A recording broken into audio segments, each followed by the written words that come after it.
인도 북부 다람살라. 이른 아침 운동장에 학생들이 빽빽하게 들어섰습니다. 노래처럼 들리지만 실은 지혜와 배움의 공덕을 찬양하는 불교 기도문입니다. 인도 땅이지만 학생들은 모두 티베트인입니다. 티베트인이 이렇게 인도에 자리 잡게 된 사연은 50년 전으로 거슬러 올라갑니다.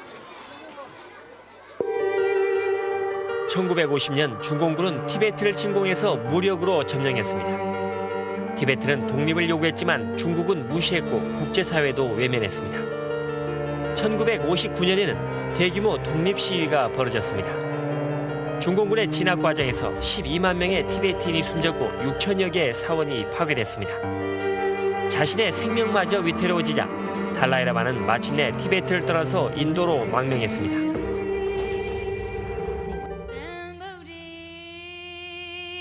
눈 덮인 히말라야의 산자락 아래 옹기종기 마을이 들어서 있습니다.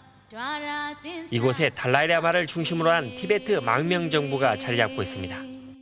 The support that we get from the Tibetan people in and outside is very clear that they have trust and they consider this exile government as their own representative. 국제사회에 티베트 문제를 알리고 중국과의 협상을 추진하는 것은 망명 정부의 가장 중요한 업무입니다. 또 다른 중요한 업무는 바로 미래를 위한 교육입니다.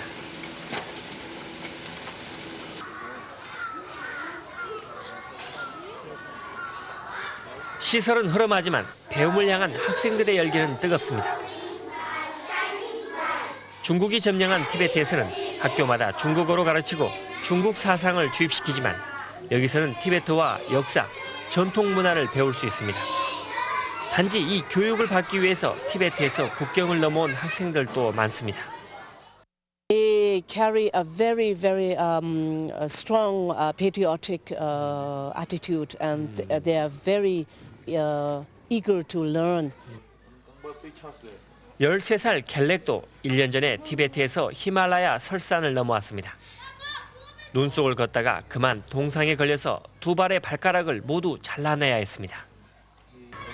No, he didn't have any regret. Why? 가진에서.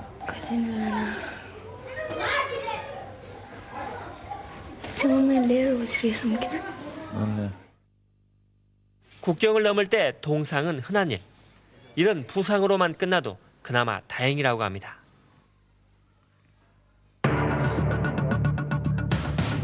지난 9월 70여 명의 티베트인이 국경을 넘다가 중국군의 총격을 받았습니다. 17살 비군이를 포함해서 2명이 총에 맞아 숨졌습니다.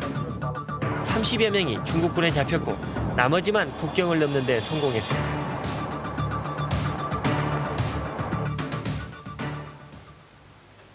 롭산과 째앙도 당시 참사를 겪은 일행 속에 섞여 있었습니다.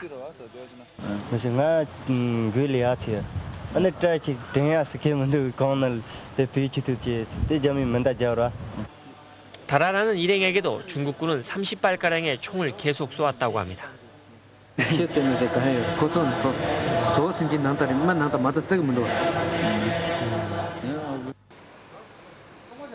난민학교에는 거의 매일 이처럼 새로운 학생들이 도착합니다.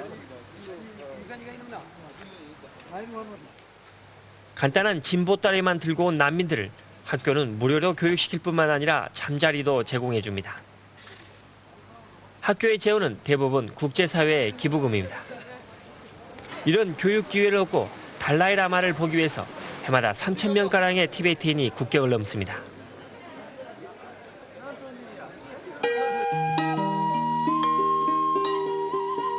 다람살라 남쪽에 달라이라마의 여름 궁전인 노블링카가 자리 잡고 있습니다. 여기서는 궁전이 아니라 티베트 전통 문화를 가르치는 기관으로 이용됩니다. 화려한 색채와 섬세한 묘사가 돋보이는 탕가는 티베트의 독특한 문화예술입니다. 딱딱으로 치러 뒤다가 보세요. 다가랑으로 되는데도 아니 약국시 인점을 수에 이게 다라고 들었으면 그분이 티베트에서는 사라져가는 전통 문화를 보존하는 것도 여기 다람살라가 아니면 불가능합니다. 이 탕가에 들어가는 지극한 정성만큼이나 자유를 향한 티베트의 소망도 간절합니다. 하지만 그 간절함에도 불구하고 티베트의 독립운동은 폭력적이지가 않습니다. 이 비폭력 운동의 중심에는 바로 달라이 라마가 있습니다. 1년에 두세 번씩 달라이 라마는 다람살라에서 공개 법회를 엽니다. 40여 년 전 나라를 등져야 했던 달라이 라마. 하지만 표정에는 늘 여유와 미소가 있습니다. 달라이 라마를 직접 보고 법문을 듣기 위해서 티베트인뿐만 아니라 수백 명의 외국인들도 법회에 참석합니다.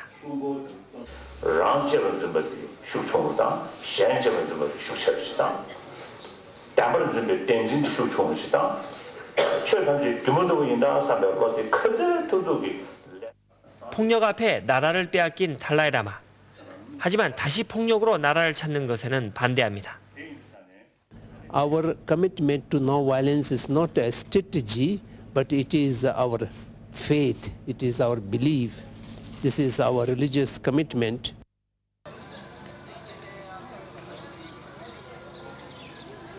티베트를 떠나 세계 각지에 흩어진 티베트 난민은 12만여 명. 망명 정부와는 달리 독자적으로 독립운동을 벌이는 단체들도 있습니다.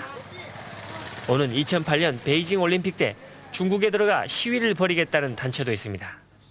There's always a risk, but if we don't risk anything, we'll never gain anything, and this is the key. 위험을 두려워하지 않는 티베트 운동가들. 하지만 폭력을 사용하는 단체는 없습니다. 붉은 머리띠를 두른 춘뚜는 나라를 찾을 때까지 띠를 풀지 않기로 맹세한 독립운동가입니다. Where there's no home, it pains us. It pains us very deeply in the heart that there's no dignity in life.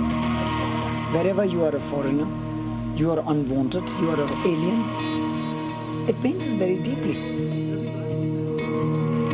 춘뚜는 중국 총리가 인도를 방문했을 때 삼엄한 경비를 뚫고 건물 위에서 단독 시위를 벌이기도 했습니다.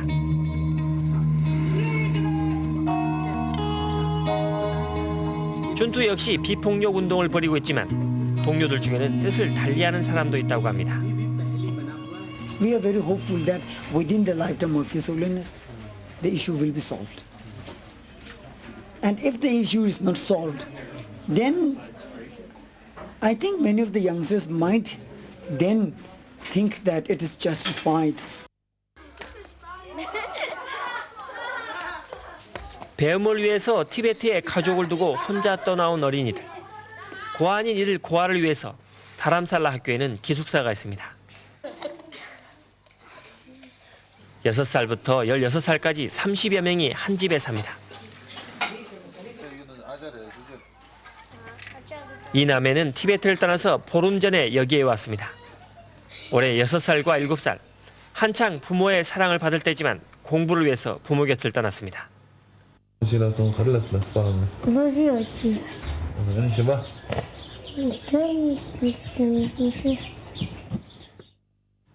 언제 다시 부모를 만날 수 있을지, 그때까지 얼굴이라도 기억할 수 있을지 아무것도 기약할 수 없습니다.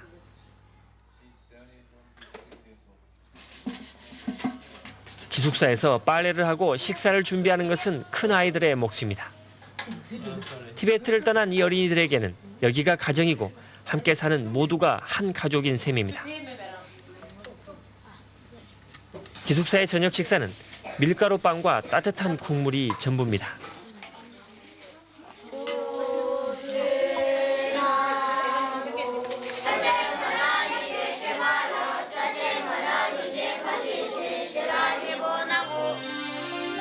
어려운 환경 속에서도 희망을 잃지 않고 밝게 살아가는 어린이 난민들. 이들이 바로 티베트의 미래입니다.